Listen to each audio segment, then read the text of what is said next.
Shri Swami Samarth. Welcome to my channel. तर आज आहे पौर्णिमा आणि माझी सकाळची देवपूजा जी आहे तर ती तुम्ही बघू शकता. तुमच्याबरोबर मी आज शेअर करणार आहे माझी देवपूजा आणि मी देवपूजेच्या वेळेला कोणते मंत्र म्हणते, पौर्णिमेला कोणत्या सेवा करते ते मी आज तुमच्याबरोबर शेअर करणार आहे. तर व्हिडिओ स्किप न करता संपूर्ण बघा. तर देवपूजा म्हटलं की नामस्मरण हे येतं आणि नामस्मरण म्हटलं की स्वामींचा तारक मंत्र, कारण स्वामींच्या तारक मंत्रापासूनच दिवसाची सुरुवात होते. आणि त्यानंतर दिवा प्रज्वलित करून घेतला. देवपूजा करण्याच्या आधी आपल्याला दिवा प्रज्वलित करून घ्यायचा असतो, कारण अग्नीच्या साक्षीने आपल्याला पूजा करायची असते.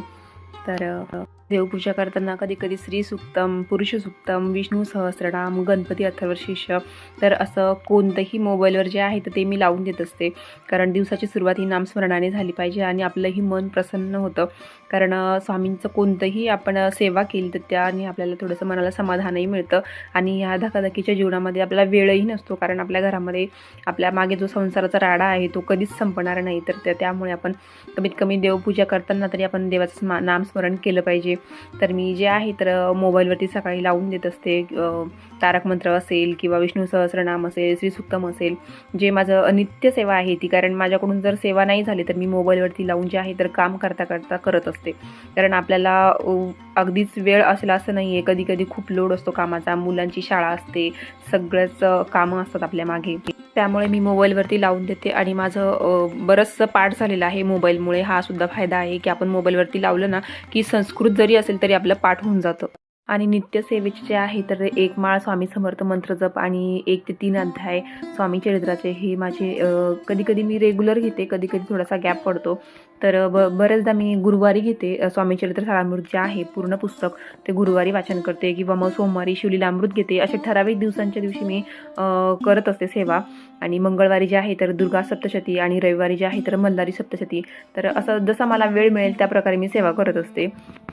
तर सगळे देव एका ताटात काढून घेतले. त्यानंतर देवघर जे आहे ते स्वच्छ पुसून घेतलं आणि त्यानंतर देवांना स्नान घालून घेतलं. तर बऱ्याच जणांचा प्रश्न असतो की स्वामींच्या मूर्तीवर रोज अभिषेक करायचा का? तर तसं काही नाही आहे. आपण दर गुरुवारी जरी अभिषेक केला तरी चालतं. त्यानंतर देवांना स्नान करून झाल्यानंतर देवांना स्वच्छ कपड्याने पुसून घेतलं. आणि आपलं देवघर जे आहे तर ते शक्यतो ईशान्य कोपऱ्यामध्येच असावं, आणि ज्यांना जागा नाही त्यांनी उत्तरेकडे असलं तरी चालेल, पण शक्यतो बेडरूममध्ये नसावं, कारण बेडरूममध्ये आपल्या देवघराची जागा नसते. आणि जर एखाद्याचं घर जर छोटं असेल तर त्यांनी काहीतरी पडदा वगैरे करावा किंवा पार्टिशन वगैरे तरी करावं देवघरासमोर. त्यानंतर देव स्वच्छ पुसून घेतले आणि देवघरात ठेवले. आणि काही जणांकडे जे आहे तर एकाच देवाच्या 2 मूर्त्या असतात, तर ते तसं पण चालत नाही देवघरात ठेवायला, कारण त्यापैकी एक सुद्धा कार्य करत नसते. तर त्यामुळे जे आहे तर 2 मूर्ती नसाव्यात, एकच मूर्ती असावी. तुम्ही फोटो घेऊ शकता, फोटो चालतो. फोटो जर असेल एक मूर्ती आणि एक फोटो चालू शकतो. आणि तुम्हाला भगवान शंकरांची मूर्तीसुद्धा देवघरात पूजायला चालत नाही आणि फोटोसुद्धा चालत नाही. तुम्ही शिवलिंगाची पूजा करू शकता, पण मूर्ती आणि फोटो तुम्ही ठेवू नका देवघरामध्ये. आणि आपल्याला बऱ्याच जणांनी भेटवस्तू दिलेली असते, दुसऱ्यांनी दिलेले देवसुद्धा आपण देवघरात पूजू नये. तर असे बरेचसे जे आहे तर देव जे आहेत आपल्या देवघरामध्ये पूजायचे नसतात. आणि काही जणांकडे जे आहे तर देवांचे फोटो असेल असे फुटलेले तुटलेले, ते सुद्धा फोटो देवघरात कधीही ठेवू नये. आणि आपले जे टाक आहे त्याला सुद्धा माशी लागलेली असते. माशी म्हणजे काय की असे त्याला छिद्र पडलेलं असतं. आपण पाण्यात जर ठेवलं की बुडबुडे निघतात, तसे देवसुद्धा आपल्याला ठेवायचे नाही, ते ताबडतोब विसर्जित करायचे आहे. जे देव असे देवभग्न झालेले आहेत ते आपल्याला देवघरात ठेवायचे नाही आहे, त्यांची पूजा आपल्याला करायची नाही आहे. ते आपल्याला विसर्जित करून आपल्याला नवीन देव आपल्याला देवघरात ठेवायचे असतात.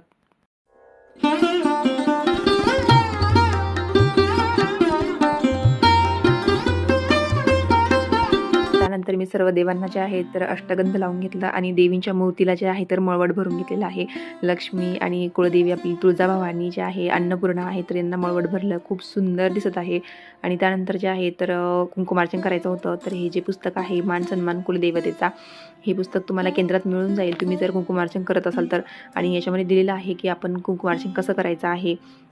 आपल्याला श्रीसुक्तम पठण करून आपल्याला कुंकुमार्चन करायचं आहे.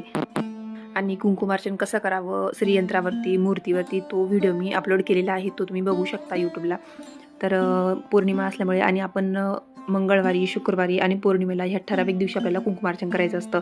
तर मी जे आहे तर आज पौर्णिमा होती तर म्हटलं कुंकुमार्चन करून घेऊ. तर 16 वेळेला काही शक्य होत नाही आपल्याकडून, तर आपल्याकडे जेवढं जमेल 1 वेळेला, 5 वेळेला, 7 वेळेला आपण असं विषम संख्येमध्ये कुंकुमार्चन करू शकतो.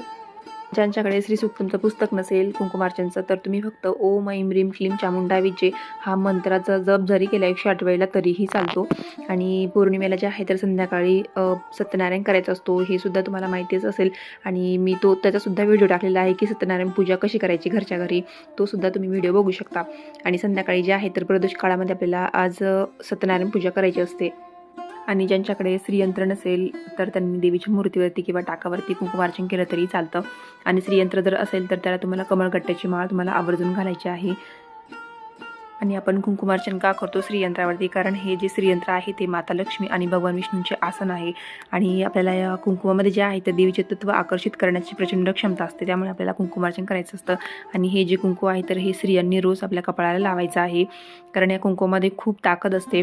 तर हे तुम्ही घरातील माणसांना लावू शकता, फक्त बाहेरच्यांना आपल्याला हे कुंकू द्यायचं नाही आहे. तर तुमच्याकडून जर मंगळवारी होत नसेल, शुक्रवारी होत नसेल, तर तुम्ही फक्त दर पौर्णिमेला जरी कुंकुमार्चन केलं तरीही चालतं. त्यानंतर सर्व देवांना फुलं अर्पण करून घेतले आणि आरती वगैरे करून घेतली. तर अशा प्रकारे जे आहे तर माझी देवपूजा झालेली आहे. तर तुम्हाला माझी देवपूजा कशी वाटली मला कमेंट करून नक्की सांगा. श्री स्वामी समर्थ.